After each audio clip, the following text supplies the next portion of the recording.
সে বলছে আমি ভুল করেছি, তার আমি মাপ চাই। আসামি বলেছে আমি ভুল করেছি, আমি মাপ চাই। আমি এই মামলায় রাষ্ট্র নিযুক্ত আসামি পক্ষের স্টেট ডিফেন্স লয়ার। আমি এই মামলায় রাষ্ট্র নিযুক্ত বাংলাদেশ সরকার কর্তৃক নিযুক্ত আসামি পক্ষের আইনজীবী। আজকে এই মামলার যে একটি স্টেজ ছিল, সেটা হচ্ছে আমাদের ফৌজদারি বিচার ব্যবস্থায় ফৌজদারি অপরাধের বিচার কার্য সম্পন্ন করার জন্য রায় এবং যুক্তিতর্কের আগে একটা স্টেজ থাকে, ধাপ থাকে। আজকে সেটা আসামির পরীক্ষা বা 342 ফৌজদারি কার্যবিধি 342 ধারার পরীক্ষা। এই 342 ধারার পরীক্ষাটা সম্পন্ন হয়েছে। আগামীকালকে এই মামলার যুক্তিতর্কের জন্য বিজ্ঞ আদালত তারিখ ধার্য করেছে। আসামি সোহেল রানা বিজ্ঞ আদালতে বলেছেন, মাননীয় আদালত, আমি ভুল করেছি, আমাকে মাফ করেন।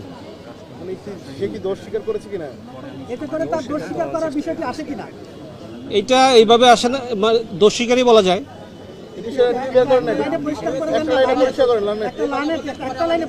আপনারা যেটা বলছেন সেটা আপনারাও বিজ্ঞ আদালতে উপস্থিত ছিলেন, আমিও ছিলাম। আপনারা যা শুনেছেন আমিও তা শুনেছি। আপনি একটু গুছিয়ে বললে আমাদের জন্য। আমি যেটা বলার এটা বলেছি। আপনারা যা শুনছেন বিজ্ঞ আদালতে আপনারা সব সাংবাদিক উপস্থিত ছিলেন, আমিও ছিলাম। আপনারা যা শুনেছেন আমিও তা শুনেছি। আপনারা যা শুনছেন, যে প্রশ্ন করছেন সেটাই আমি শুনছি। প্লিজ আমি আর কিছু বলতে চাচ্ছি না।